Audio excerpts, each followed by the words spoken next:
jump into a promising partnerships panel. So saw a lot in the Menti of what types of things are happening. Can we learn what some of these promising partnerships look like? Now we have a few examples here, which is very exciting. We're so glad to have our people here from our rural areas. Know that these are some examples, these are some ideas, these are some great things that are happening. And there's also other things too. So as you're thinking about these, as you go into this panel, really think about what are you hearing that might work for your area? What questions might you have about building some of these things?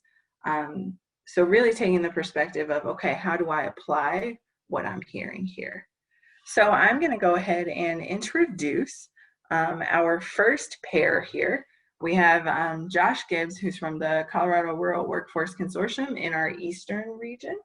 And then we have Ron Albo, who is from Brush School District. And so I'm gonna kick it to them to talk a bit about their partnership, where it started, what their needs have been, and then really what are the next steps too, because we know we're always learning, developing, and growing. So I will kick it over to, when I find them in my grid, I see Josh, Ron. Take it away, guys. Josh, good morning, everyone. Yep. Yeah, go ahead, Ron. So I'll jump in. Yeah. So good morning, everyone. My name is Josh Gibbs. I'm with the Fort Morgan Workforce Center. So as the map was shown in the eastern area earlier, so that is the eastern region of the Workforce Center. So I primarily serve Morgan County. So I am a youth career coach. That is my primary job at the Workforce Center. So I do have the opportunity to work with youth through the WIOA program. I am also tasked with also working with the area schools. And so, and I also have an education background. So my previous job before this, I was able to serve as a school counselor. And so that was a great opportunity to work into this job, because I know I have the education piece and the language I can share with outreaching to education professionals. And we are looking at, we have some questions to kind of go through to kind of prompt us in what we're speaking to you guys about. So kind of just going through the list, we're looking at like the needs of education and workforce. With workforce, we are primarily focused on the WIOA program, so the Workforce Innovation Opportunity Act. That is a federal grant that gives us the opportunity to help with training opportunities for individuals that are looking for work. But we also have that opportunity to work with education to help with that next generation of workers as well. And Ron is here. He is with the Brush School District, and I'll jump back to you, Ron, and we'll kind of just go back and forth for our section. But kind of just where we started, I know this is our partnership has been going for 3 years now. And I believe it just started off with a conversation about what would you be interested in doing with the Workforce Center and Community College. So a third partner we have that has been very strong in our area is the Community College, Morgan Community College representative as well. So I think it would just having that conversation to get started and to set that stage of asking what the school needs to meet them halfway and support them with their work. Yes, thank you very much, Josh. Once again, everybody, thank you for the opportunity to visit with you guys. And, you know, we are excited about our relationship that we've got going with the Workforce Center as well as the Morgan Community College. And, you know, just to expand upon what Josh said, this started about 3 years ago, and we had the conversation. It was mainly geared towards manufacturing.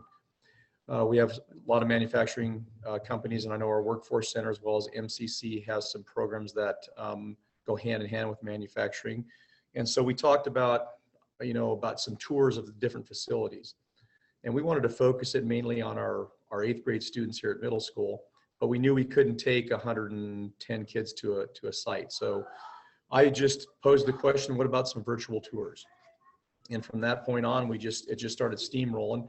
our community college, they were able to work with those different manufacturers in town, and we set up a variety of virtual tours, and Josh was involved in that too. Actually, Josh was our cameraman, so he took care of that part of it. And the logistics and everything, we set those up. And what we did is we brought those different manufacturers to our student body once a month. And it was for roughly about, 15, 20 minutes during a designated time in our school district. And it worked out really well. We had a lot of reception. Our kids seemed to be pretty involved in it. And I think also the manufacturers liked the idea that they were able to connect with our students and explain and share to them what their industry consisted of and what opportunities they would have. So my thinking was, there's a lot of opportunities in Morgan County and specifically in Brush, but how do we get our kids to know what those opportunities are, know what those businesses are, and know exactly what they do? So that's why we started that part of it. And of course, it's just grown and it's expanded into, other opportunities right now. I was the Dean of Students and Athletic Director for the last 5 years, and we were working on this. And then now within our district, I'm under in a new role. I'm under the CTE program. The title officially is called Work-Based Learning Coordinator. So I'm trying to, work on getting all that stuff coordinated with our different CTE programs. And I think the big thing from my standpoint is the relationship building. I really enjoy that part of it.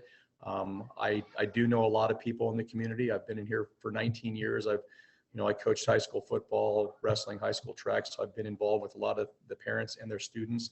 And so being able to know people in the community has been definitely a benefit, but being able to also let them know what our school district is wanting to do and build and develop those relationships has been a lot of fun. So this is not a thing I can do on my own. We have a lot of involvement from the Workforce Center. We have a lot of involvement with MCC. We try to bring, a bunch of opportunities, whatever we can, to our kids, either virtually, which is right now, but we've had a lot of stuff that have been in person. So, we're excited about that.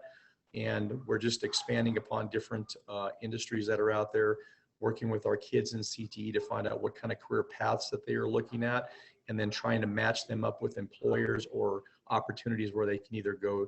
Sometimes they can do a job site visit. Sometimes they can do a virtual tour. I've even got a couple of students that are in a potential, part-time a job opportunity where they're also going to be able to do some job shadowing and some internship opportunities with another department within those different companies. So it's been a lot of fun. It's just, it's putting it all together, getting logistics set up, getting, our kids out there to visit. And that's been the biggest, probably obstacle, but it's also been a lot of fun, a lot of challenge. In our school district, our superintendent, our board, and our community seems to be very on board with it. And they're very excited about the opportunity because it's just hoping to close that gap between our community, our students, and our school, and having everybody help each other out and work together there. Yeah, I would just add with that, Ron, thank you. With the virtual job tours, so Ron kind of talked about that a little bit, and that's a great opportunity, easy way to break down the partnership is that with those virtual job tours, I was able to help with the business outreach of working with local businesses. So partnering with Morgan Community College, like Ron said, but then also that slides into the ICAP program easily with the Brush, and they're able to utilize that program to have that business interaction with their students and to learn about local businesses.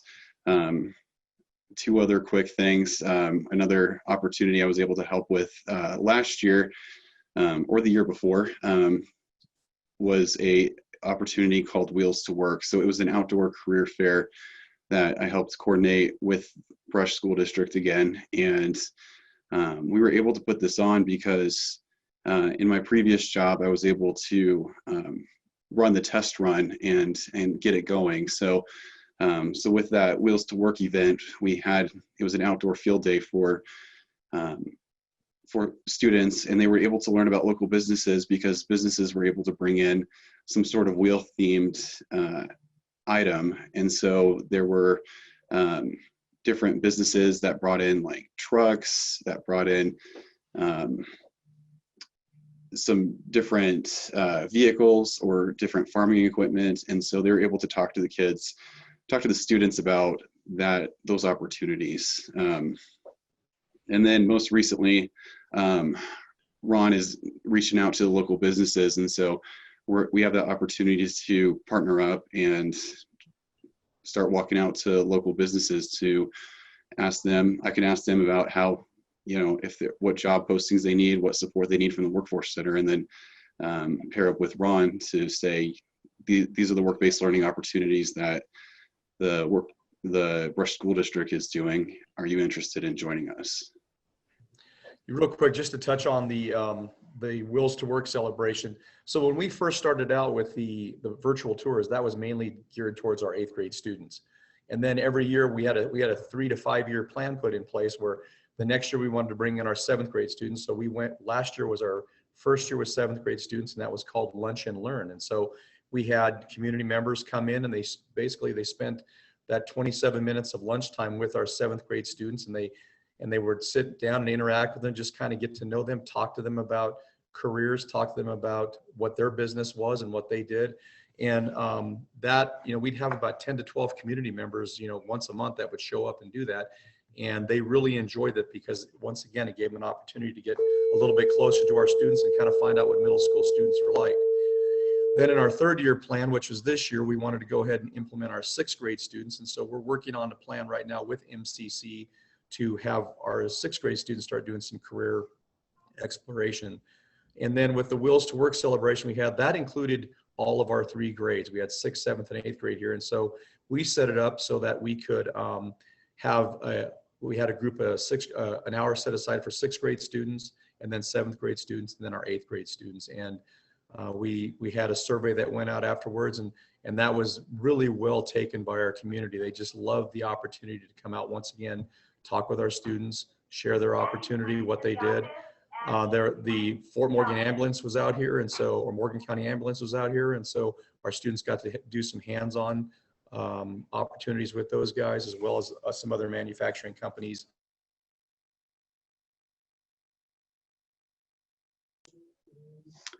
Oh, you kicked to mute, Ron. So we missed that last bit. I'm sorry.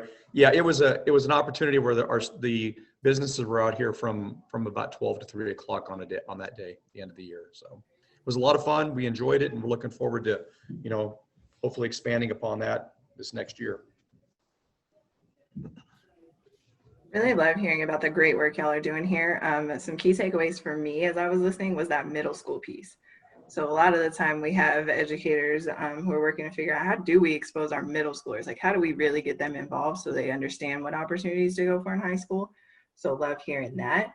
I do not know that we'll be able to get to all of the questions with these guys, but Josh and Ron too, if when we move to the next panelist, maybe you can address some of the questions in the chat. But the first one was, how far do your students travel for their job shadow opportunities? So for our kids, it's mainly, I have one kid that goes to Fort Morgan. Well, Fort Morgan would probably be the farthest, it's about 9 miles, but we try to do a lot of this stuff within our, in our school district area if we can. If the student's able to drive, then of course they've got that flexibility to travel a little bit further if they need to. But we want to focus on Brush and Morgan County, Fort Morgan, because that's where the majority of our kids are, and that's where we find that there's a wide variety of opportunities right now. And I want to mention too, I had the great opportunity to go on one of their manufacturing day tours. And it was a partnership between high school. There was Morgan Community College. There were some adult learners as well. And then we were on a bus pre-COVID and got to go to the different businesses and learn about manufacturing. I learned so much that day.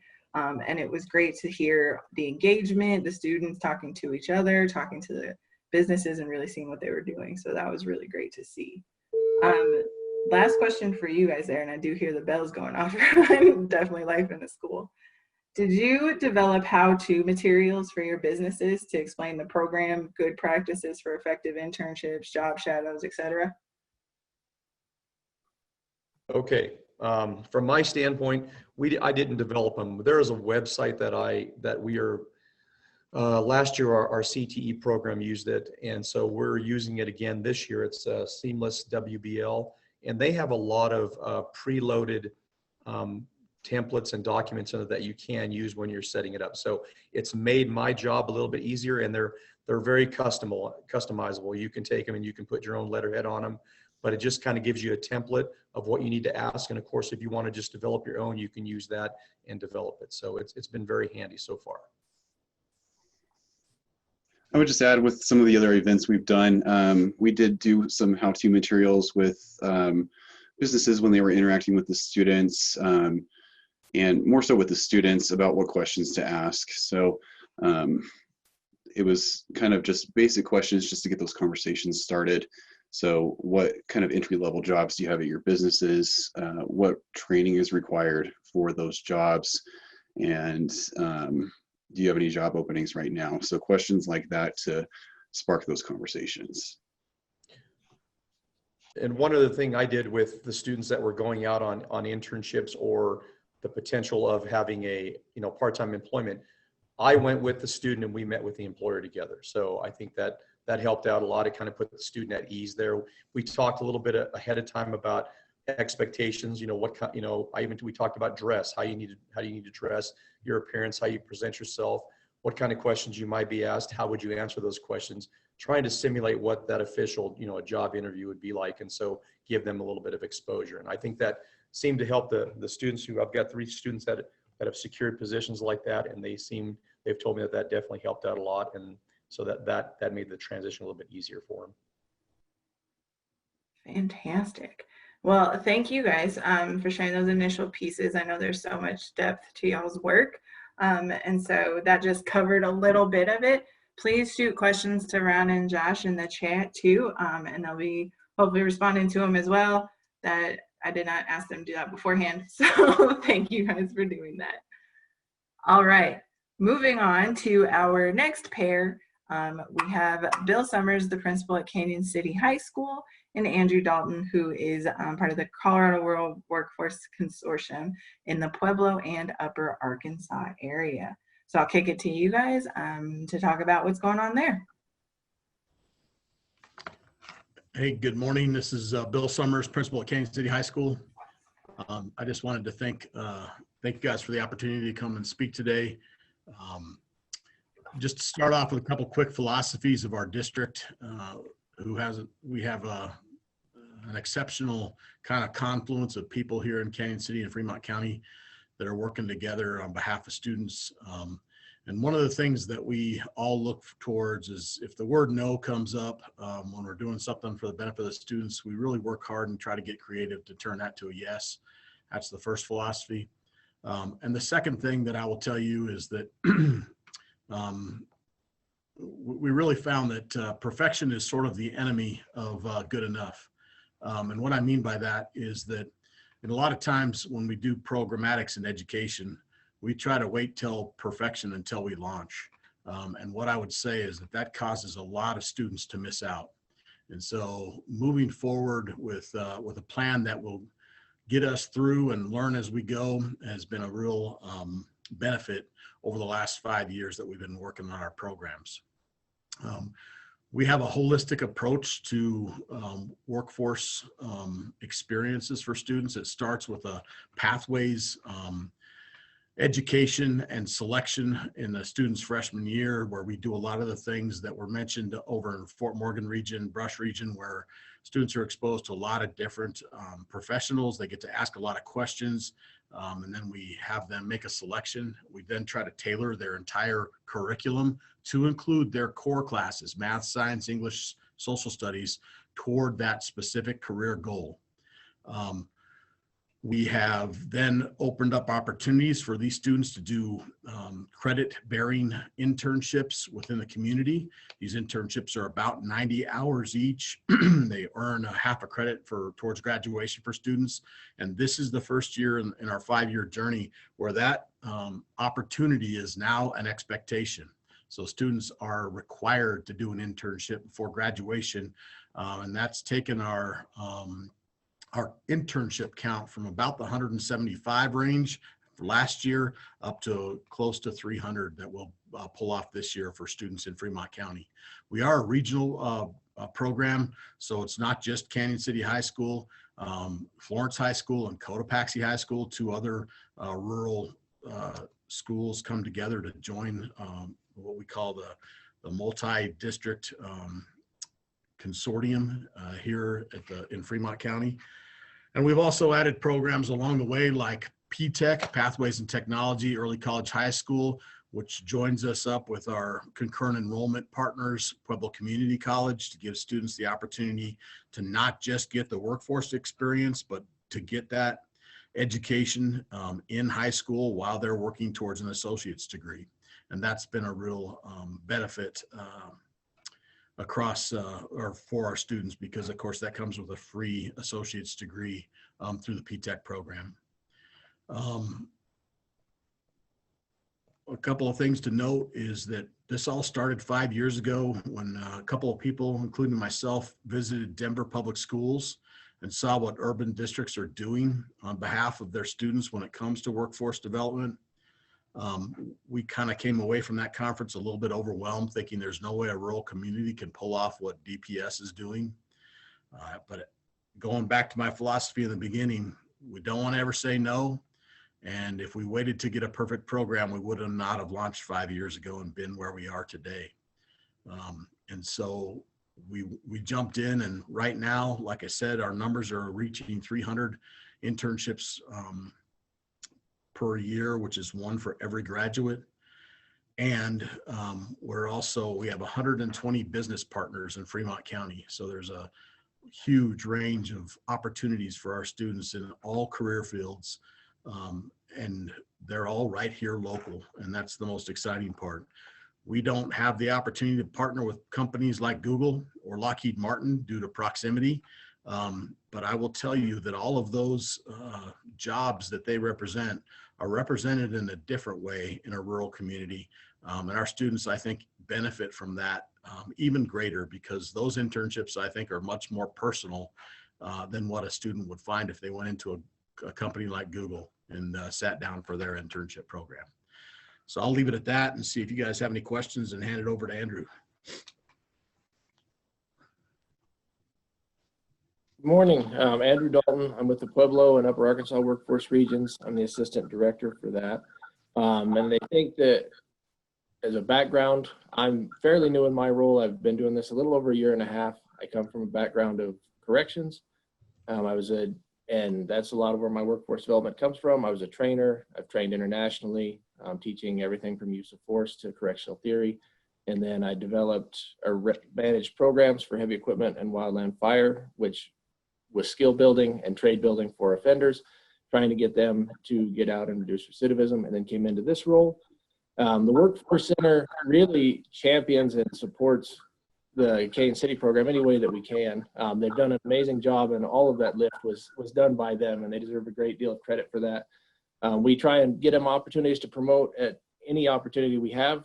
We're that conduit, whether it be a workforce development council meeting, whether it be opportunities like this, trying to get out and get that message of really giving them accolades and the great work that they do.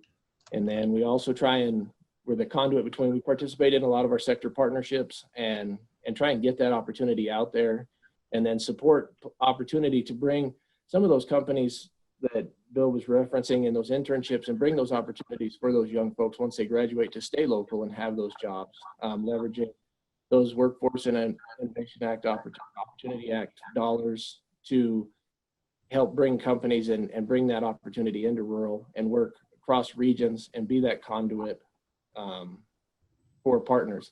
As our business services representatives do their business outreach, again, we're always promoting their programs and trying to get those opportunities available for young folks and just really exemplify the great work that Bill and his team have put together to get this program to where it is.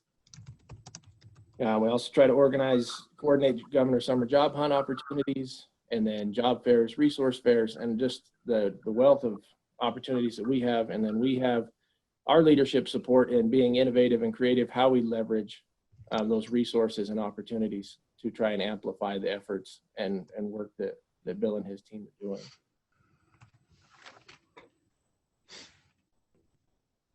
Thank you guys. Definitely hearing some great things. I know 300 internships is a massive and fantastic number. Wanted to ask you all, and it is CJ's question, and I'm going to add on to it a little bit. So CJ was asking about what are some of the career pathway designations that you all have within the district, but then I also want to ask, how does that align to what you're seeing as a need in the community? Yeah, so what we started off with is we began with the CDE career pathway. I call it the 6-bubble model. So CDE has a published pathways program for secondary education. It essentially puts all careers into different containers. And what we did is we started with that, and then we did a survey of our student body and their parents over a couple of years before we launched.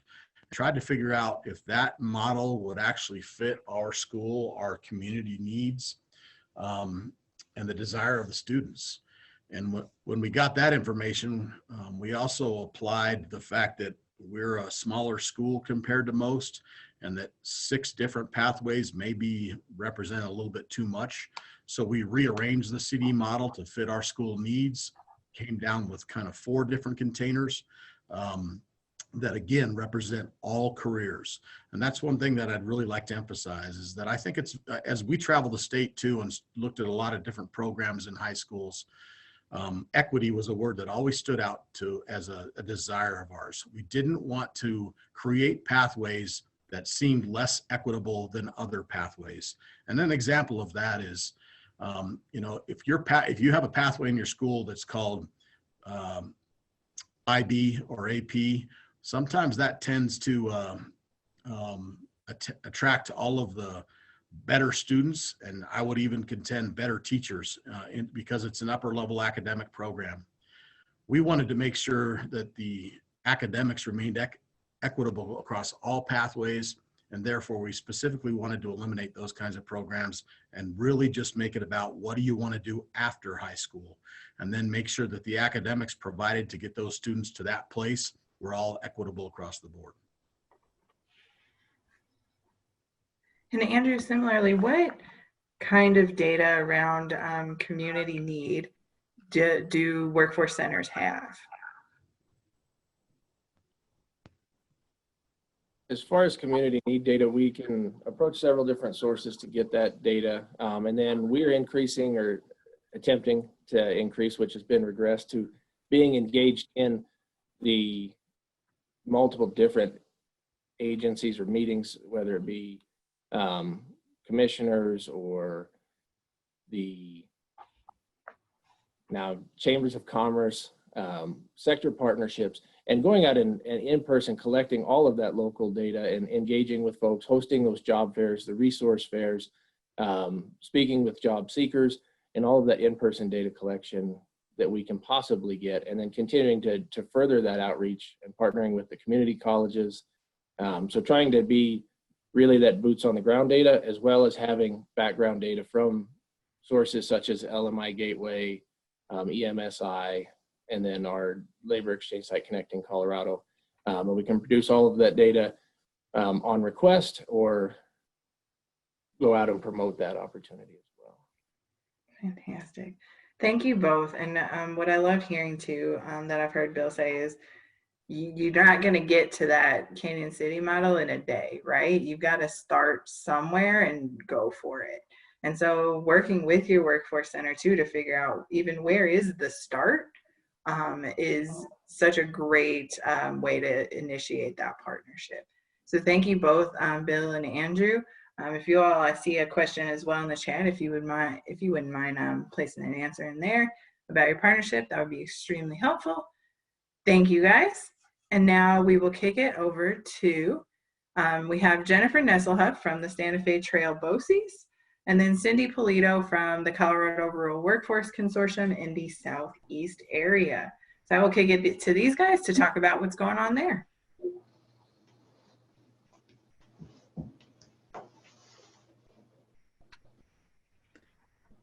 Good morning. Good morning. I guess my name's first, and so I'll just go ahead and share what we're doing at Santa Fe Trail BOCES. So just to let you know, Santa Fe Trail BOCES, we service Wiley, Los Animas, Chirac, La Junta, Swink, and Rocky Ford.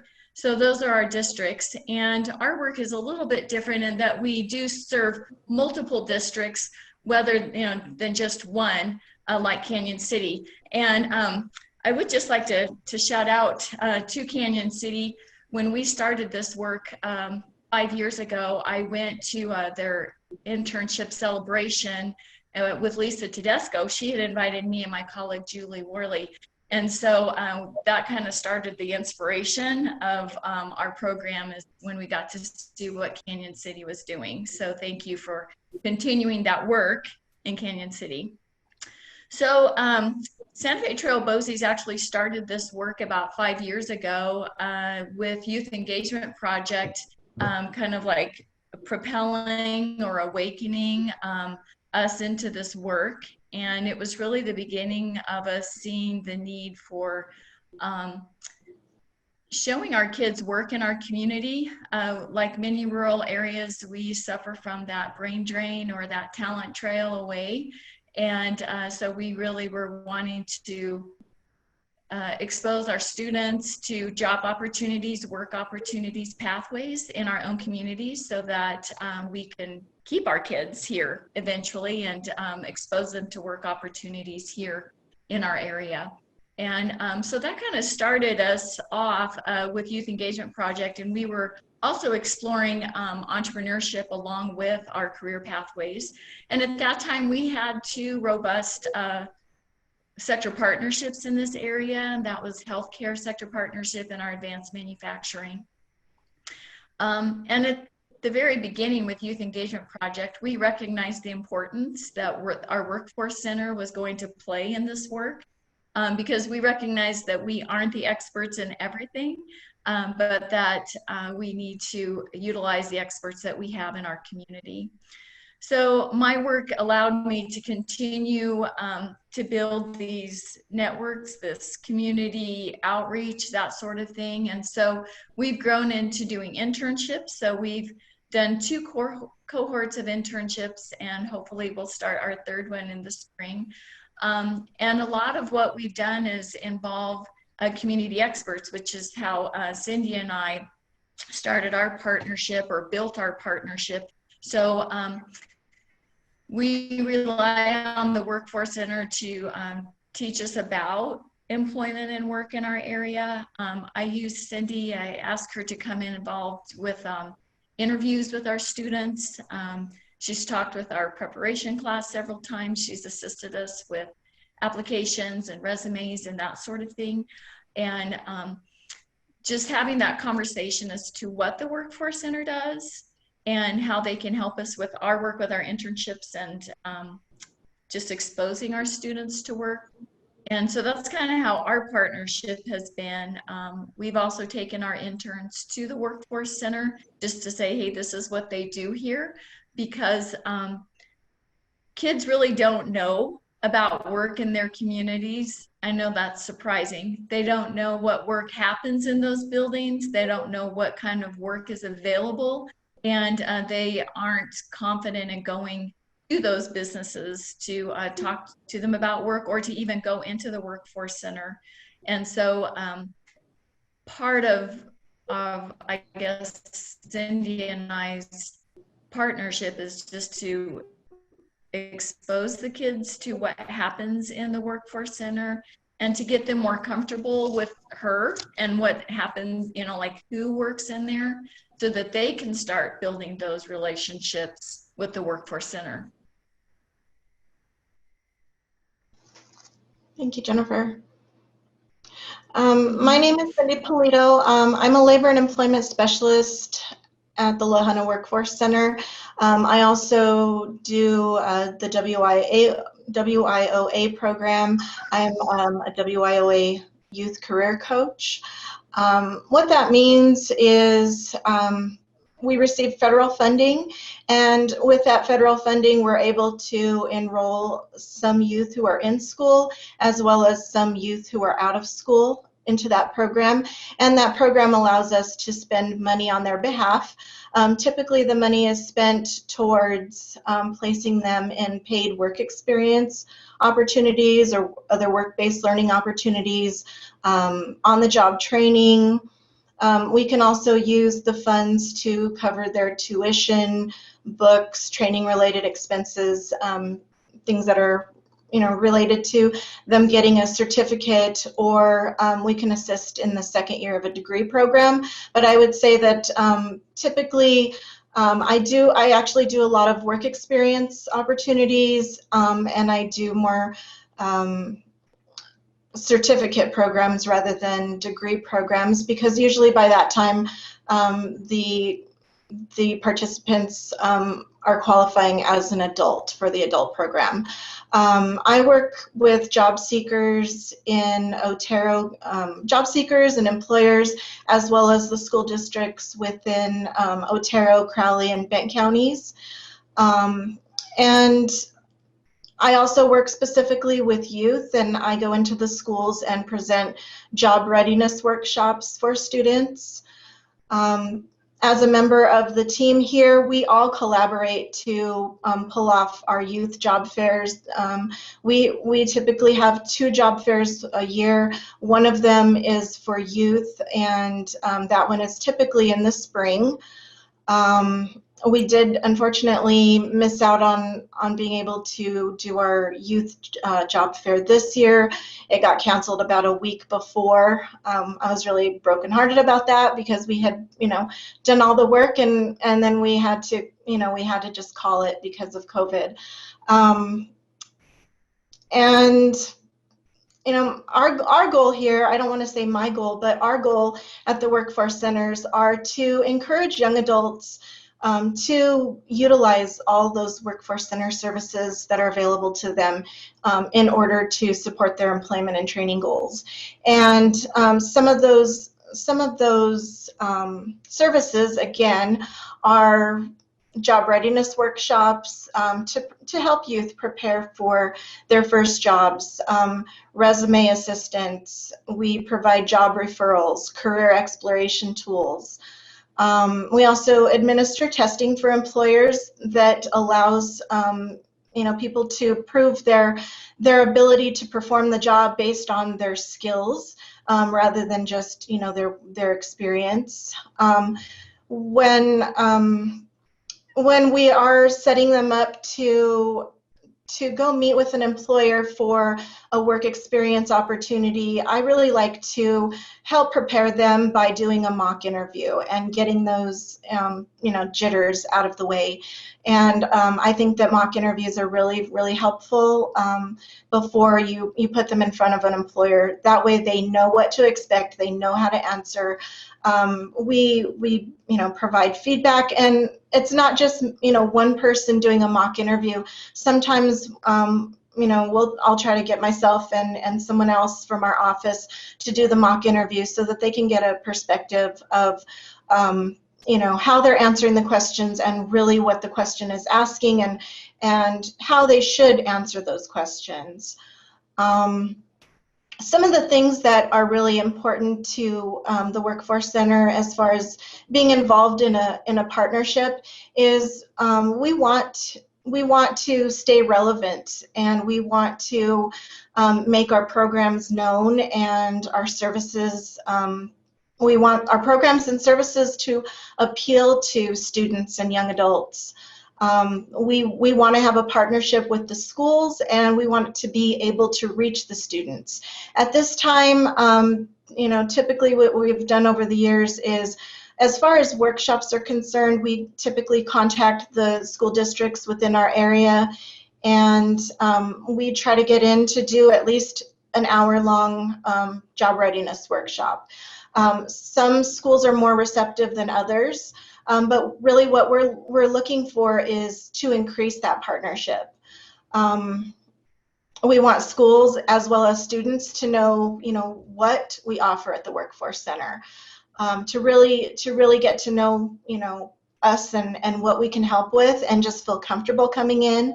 We're also creating virtual workshops to better fit the needs of schools, especially now during COVID. We recently revamped one of our regular job readiness workshops to be more easily presentable to students from a virtual platform. And ultimately, we want schools to be engaged with us and students to be engaged with us, and we'll engage with you. We just want more opportunity to reach the students, and we're also willing to see how we can partner, what we can offer to the schools. What visions do you have? What ideas do you have? How can we participate in that? What Jennifer is talking about today is the Pathway to Prosperity project, and we have participated and helped with that and assisted. But I think one of the points that we wanted to bring out today is as far as like how we got to where we are in our partnership. Part of that is just having really good communication. I remember that Jennifer reached out to me personally, and I know she's made a lot of personal visits all over the community, and I would say that that's truly valuable because you get to really know a person, and when that person calls, you're going to answer that. You're going to answer that call, and that's it's not necessarily been my experience with other people. But it's really important to have that good communication and be responsive to one another. We don't feel uncomfortable when one of us reaches out to the other, or returning a phone call, or we brainstorm ideas with each other, we troubleshoot problems. And in a partnership, it's just really important to realize that it needs to be mutually beneficial. So it's okay to convey, what are your goals? What are my goals? And ultimately, we have a lot of the same common goals. So just working together to achieve those same common goals. Again, another fantastic partnership. And Cindy, I love how you talked about there at the end, the common goals, right? How can we make this a mutually beneficial partnership? And I love that. So really asking, what does the Workforce Center need? What does the community need? And what does the school need? So really looking at the whole picture to figure out how can we benefit each other. Right. So I wanted to share that just to continue a little bit with the Pathway to Prosperity. So this is a project that is a collaborative effort between the Colorado Rural Education Collaborative and Generation Schools Network, Battelle for Kids, and Building Bridges to Careers. And so those partners partner with Santa Fe Trail BOCES, and then we partner with the Workforce Center and other community businesses and leaders in our area. And Cindy mentioned doing mock interviews of our seminar, of our preparation. That was one of their favorite parts, is doing that mock interview. So that is really important. But I think one of the really important pieces of our Pathway to Prosperity is actually taking 6th, 7th, and 8th graders. We've done those now in our area. But these site visits are intentionally directed to see what work looks like at those areas, and they start getting to know the people that work at those places, the owners, the hirers, the HR people, that sort of thing. And so they feel comfortable. They recognize these business people on the street and start building those partnerships, their networks of future workplaces. And I think that is a part of our program that is really important. And so I just wanted to feature that. And it's just exciting to see that this work is done. We have 3 different communities here, well, you know, like represented, and we all are trying to do the same thing. It just looks a little bit different depending on our area. And I think that's great. And I loved some of the ideas that they've had. Our advanced manufacturing tour, I don't know what that's going to look like this year, but we may have to go virtually. So I loved that, that sharing of that first time. And the wheels theme, sorry, I can't find my notes right. That just different opportunities to bring kids together, to feature their talents that then can connect them to work and connect them to employers that are maybe have a gap in finding employees. And so great ideas, but I just, our partnership with our local workforce center is really, really important in order to grow our whole program. So no partnership can be too little. It's all really important. Love that, guys, and thank you so much.